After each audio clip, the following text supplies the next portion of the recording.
सो hi everyone, आप लोगों को फिर से एक नए वीडियो में स्वागत है। यदि आप हमारे चैनल पर नए हैं तो चैनल को सब्सक्राइब कर लीजिए और बेल आइकन को प्रेस कर लीजिए ताकि जितना भी नया वीडियो हो वो आप तक आसानी से पहुंच जाए।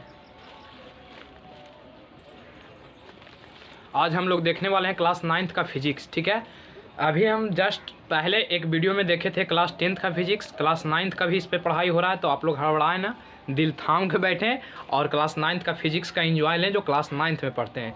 चलिए, क्लास 9th में जब हम फिजिक्स गति पढ़ रहे थे, यानी मेजरमेंट मेरा चैप्टर खत्म हो चुका था। अब हम देख रहे थे गति के प्रकार हम आपको समझा दिए थे, उसका डिफिनेशन समझाना बाकी था। तो चलिए आज हम डिफिनेशन से सीखते हैं और आप इजीली एग्जाम में आएगा इससे प्रश्न तो बना सकते हैं। तो चलिए, यहाँ पे सबसे पहला जो गति का प्रकार है उसका नाम है रैखिक गति। पहले ही हम लिख लिए हैं ताकि कोई भार लिखने उखने में ना पड़े, टाइम ना लगे, आप इजीली समझ जाएं। देखिए, पहला गति का प्रकार का क्या नाम है? रैखिक गति नाम है। ठीक है, तो रैखिक गति कहेंगे किसको? ठीक है, यहाँ पे ये प्रश्न आता है। तो रैखिक गति कहेंगे वो वैसा गति, ठीक है, वो वैसा गति जिसमें वस्तु सरल रेखा या वक्र रेखा पथ पर चलता है, उसे रैखिक गति कहते हैं। ठीक है, यानी कि जब कोई वस्तु एकदम सीधे, यानी कि ऐसा रास्ता पर, सीधा रास्ता पर चलेगा, ठीक है, सीधा रास्ता पर चलेगा, तो उसे रैखिक गति कहेंगे। जैसे में यहाँ पे एग्जांपल दिया गया है, बंदूक से निकला हुआ गोली। जब बंदूक आप छोड़ते हैं, जरा दिमाग लगाइए कि बंदूक छोड़ा जाता है तो गोली ऐसे भागता है। गोली भागता एकदम सीधे स्विंग भागता है ना, एकदम सीधा भागता है। लेकिन यहाँ पे हम बात करें यदि ढालू पर सरकता हुआ बालक, आप लोग बचपन में पढ़ते होंगे तो सरकारी स्कूल में एगो झुलुआ रहता है, जरा हम लोग ससरौवा झुलुआ बोलते हैं, और आप पर बैठते हैं तो अपने से ससर जाते हैं। ससरते हैं कि नहीं ससरते हैं? ससर जाते हैं। तो उसी को बोला गया है यहाँ पे ढालू। क्या बोला गया? ढालू बोला गया है। ठीक है, तो आपको याद रखना है ढालू का मतलब ससरौवा झुलुआ, जो हम लोग बचपन में सरकारी स्कूल में झूले थे। तो वही यहाँ पे है कि ढालू पर सरकता हुआ बालक किसका एग्जाम्पल है? वो सीधे एकदम देखिएगा सीधा रहेगा, वो ये ऐसे रहता है, नहीं एकदम सीधा रहता है, स्विंग बैठते हैं ऊपर से नीचे आ जाते हैं। तो वही कहा गया कि ढालू पर सरकता हुआ बालक किस गति का उदाहरण है? तो रैखिक गति का उदाहरण है। यहाँ पे अब आइए, सेकंड में आपको पढ़ना है वृत्तीय गति। ठीक है, वृत्तीय गति किसको कहते हैं? तो वृत्तीय गति किसे कहेंगे? तो वो वैसा गति जिसमें वस्तु वृत्ताकार पथ पर चलता है। ठीक है, कैसा पथ पर चलेगा? तो वृत्ताकार पथ पर चलेगा। और वृत्ताकार पथ आप लोग जानते होंगे कि इस प्रकार से होता है कि नहीं? वृत्ताकार पथ ऐसी ना होता है जी, वृत्ताकार पथ इस पर चलेगा, बुलेगा, टहलेगा, है कि नहीं? वृत्ताकार पथ पर चलेगा, घूमेगा, है कि नहीं? तो देखिए, यहाँ पे आपको ध्यान रखना है कि वृत्तीय गति किसको कहेंगे। तो वृत्तीय गति में क्या होता है कि कोई भी वस्तु जो है वृत्ताकार यानी इस प्रकार के रास्ता पर क्या करेगा? तो चक्कर लगाएगा या बुलेगा या दौड़ेगा। ठीक है, तो वैसे गति को हम क्या बोलते हैं? तो वृत्ताकार गति बोलते हैं, या वृत्तीय गति बोलते हैं। जैसे में यहाँ पे एग्जांपल दिया गया है, पृथ्वी के चारों ओर चंद्रमा की गति। आप लोग देखे होंगे कि पृथ्वी है, ठीक है, ये पृथ्वी है, और पृथ्वी के चारों ओर चंद्रमा जो है क्या करता है? गोल गोल घूमता है कि नहीं? पृथ्वी के चारों ओर चंद्रमा जो है, चंद्रमा देख रहे हैं, चंद्रमा है, ठीक है, चंद्रमा जो है चारों ओर क्या करता है? तो गोल गोल घूमता है। उसके बाद सेकंड एग्जांपल हम देखें, जैसे में दूसरा उदाहरण यदि हम देखेंगे तो दूसरा उदाहरण यहाँ पे क्या है? सूर्य के चारों ओर पृथ्वी की गति। यहाँ पे सूर्य है, आप लोग देखे होंगे कि सूर्य जो है सेंटर में है, सूर्य जो है सेंटर में है, और इसके चारों ओर 8 ग्रह क्या करता है? तो चक्कर लगाता है, जिसमें एक पृथ्वी भी है। ठीक है, जिसमें क्या है? पृथ्वी भी है। तो वही यहाँ पे कहा गया है कि सूर्य के यानी सूरज के चारों ओर पृथ्वी जो गति करती है वो किस गति का उदाहरण है? तो वो वृत्तीय गति का उदाहरण है। फिर पृथ्वी के चारों ओर चंद्रमा जो गति करती है किस गति का उदाहरण है? तो वो है वृत्तीय गति का उदाहरण। तो आशा करते होंगे कि आप लोग दो गति के प्रकार समझ गए होंगे। तीसरा गति के प्रकार हम लोग देखेंगे दोलनी गति, आवर्त गति। ठीक है, तो ये सारा प्रकार देखेंगे, तब तक इसका आप एक स्क्रीनशॉट करिए, बढ़ते हैं आगे।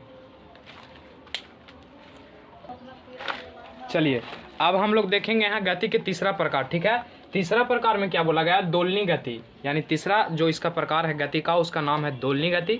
दोलनी गति के कैसे समझेंगे? बहुत इजी है। दोलनी गति को आप लोग नाम सुने होंगे। ठीक है, तो दोलनी गति में क्या होता है?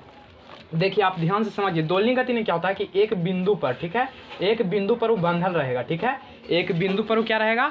तो बंधल रहेगा, और वही बिंदु से आगे पीछे या ऊपर नीचे होगा। ठीक है, आगे पीछे या ऊपर नीचे होगा एक ही बिंदु से।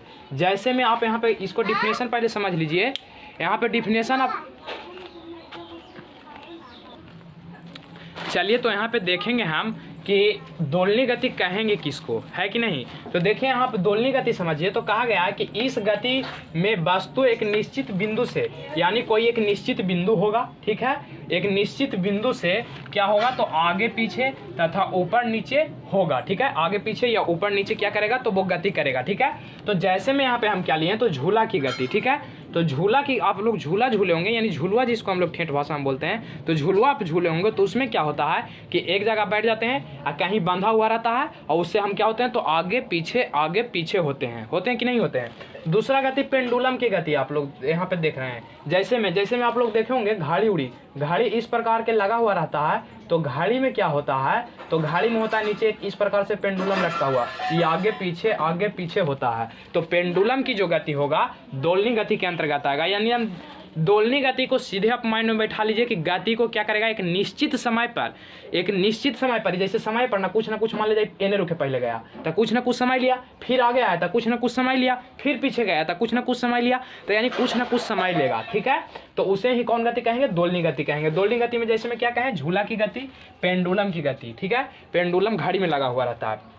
उसके बाद आप आइए चौथा में, तो चौथा में आपको पढ़ना है आवर्त गति। चौथा में क्या पढ़ना है, तो आवर्त गति पढ़ना है। आवर्त गति किसको कहेंगे, तो आवर्त गति किसको कहता है, तो इस गति के अंतर्गत वस्तु जो है निश्चित समय अंतराल के बाद, ठीक है, गति को दोहराता है। और दोलनी गति में क्या हुआ था, तो दोलनी गति में एक निश्चित समय में आगे पीछे होगा, है कि नहीं।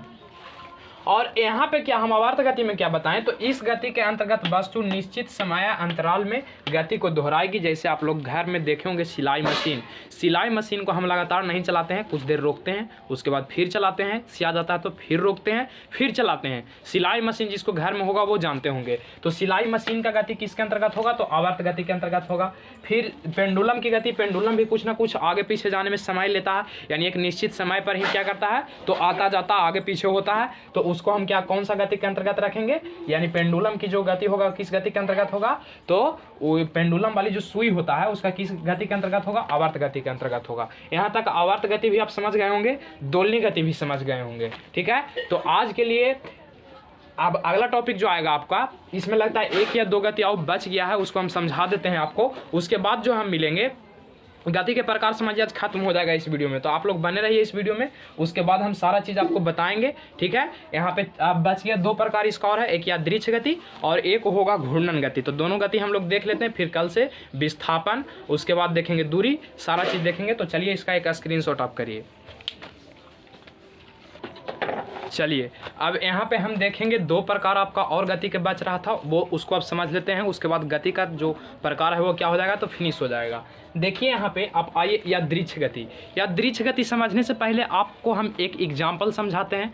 आप खुद व खुद यादृच्छ गति का डिफिनेशन लिख सकते हैं। फिजिक्स रटना मना है, आपको समझना है, ठीक है, रटना नहीं है। देखिए यादृच्छ गति कहते किसको, पहले ठेठ भाषा में समझिए। मक्खी की उड़ते देखें, मक्खी की उड़ते आप देखे होंगे कि बार बार इन्ने उन्ने, यानी गति वो जो करता है एक निश्चित दिशा में नहीं करता है। कभी इन्ने हो गया, कभी उन्ने हो गया, कभी पूर्व हो गया, कभी पश्चिम, कभी दक्षिण, कभी उत्तर, यानी वो दिशा को परिवर्तन करते रहता है हमेशा। तो यादृच्छ गति कहेंगे किसको, तो वो वैसी गति जिसमें वस्तु जो है अपना गति को जो दिशा है, यानी जो दौड़ेगा बुलेगा, वो हमेशा हर पल वो जैसे एक दिशा नहीं होगा। जैसे सामने जा रहे हैं तो सामने नहीं, कभी इन्ने हो गया, कभी इन्ने हो गया, कभी उन्ने हो गया, तो उसका दिशा जो है चेंज होते रहेगा। जैसे देखिए इस गति का डिफिनेशन, यादृच्छ गति का डिफिनेशन क्या कहता है, वो वैसा गति जिसमें वस्तु अपने गति की दिशा को हर पल बदलता है, हर पल यानी हर समय अपने दिशा को क्या कर लेगा, चेंज कर लेगा, उसी को हम क्या कहते हैं, यादृच्छ गति कहते हैं। जैसे मक्खी की गति, मक्खी को आप लोग उड़ते देखे होंगे, हमेशा कभी इधर कभी उधर, कभी इधर कभी उधर होते रहता है। उसके बाद आप फुटबॉल खेलते खिलाड़ी की गति देखे होंगे, तो फुटबॉल खेलते यदि खिलाड़ी का आप गति देखे होंगे तो वो भी देखिएगा, वो खेलता है तो कभी इधर दौड़ेगा, कभी उधर दौड़ेगा, यानी हमेशा वो भी अपने एक डायरेक्शन में नहीं दौड़ता है, अलग अलग डायरेक्शन में दौड़ता है, अलग अलग दिशा में दौड़ता है। तो उसको हम किसके अंतर्गत रखेंगे, यादृच्छ गति के अंतर्गत रखेंगे, ठीक है। नेक्स्ट में आइए, नेक्स्ट आपका घूर्णन गति, और ये आपका लास्ट है, ठीक है। घूर्णन गति किसको कहेंगे, तो एक नाम है घूर्णन, यानी कि अपन अक्ष पर रह के घूमेगा। जैसे आप लोग लट्टू देखे होंगे, लट्टू कुछ इस प्रकार से होता है, एगो एक अक्ष रहता है, ऐसे एरे पर ही नचता है कि नहीं। तो लट्टू आप लोग देखे होंगे, तो यहाँ पे पहले इसको डिफिनेशन आप समझ लीजिए। वो वैसा गति जिसमें वस्तु अपने अक्ष पर घूमती है, यानी अपन एगो अक्ष होगा, जैसे लट्टू आप लोग देखे होंगे तो नीचे वैसे रहता है और घूमता है गोले गोले वही पर, है ना। तो अपने अक्ष पर घूमती है, उसे घूर्णन गति कहते हैं। जैसे पृथ्वी भी जो है अपने अक्ष पे ही घूर्णन करती है, ये आपको बात पता होना चाहिए। तो आपको जैसे में याद रखना है कि लट्टू की गति ये किसके गति के अंतर्गत आएगा, तो घूर्णन गति के अंतर्गत आएगा। पृथ्वी की गति तो ये भी किसके अंतर्गत आएगा, तो घूर्णन गति के अंतर्गत आएगा। तो गति का प्रकार जो है आपका समाप्त हो गया, इसका आप एक स्क्रीनशॉट कर लीजिए। चलिए इसका एक आप लोग स्क्रीनशॉट कर लिए होंगे। तो आज गति का चैप्टर क्लास 9th का क्या हो गया, खत्म हो गया। तो हम कल मिलेंगे आपसे दूरी तथा विस्थापन के साथ। कल क्या क्या पढ़ने वाले हैं हम लोग, तो यहाँ पे आप ध्यान दीजिएगा। कल हम लोग पढ़ने वाले हैं, थोड़ा सा ध्यान दीजिएगा यहाँ पे हम आपको समझा देते हैं कल क्या क्या हम लोग पढ़ने वाले हैं जो। तो कल हम लोग पढ़ेंगे, फर्स्ट में पढ़ेंगे दूरी पढ़ेंगे। सेकंड पॉइंट पढ़ेंगे विस्थापन, क्या पढ़ेंगे, विस्थापन पढ़ेंगे। तो कल ये दोनों से रिलेटेड हमको बात सीखना दूरी तथा विस्थापन से, ठीक है। तो ये इसमें काफ़ी बात जानना है, एसआई मात्रक निकालना भी। ऐसे तो हम एसआई मात्रक का एक स्पेशल वीडियो पहले ही आप लोग के ला देंगे, ताकि क्लास 9th में आपका कोई भी एसआई मात्रक से रिलेटेड क्वेश्चन आए तो आपको छूटेगा नहीं। हम कल ही इस वीडियो को प्रोवाइड करेंगे आपको एसआई मात्रक वाला। अभी फिलहाल आप लोग इस पे ध्यान दें, इस टॉपिक पे जो टॉपिक चल रहा है, ठीक है।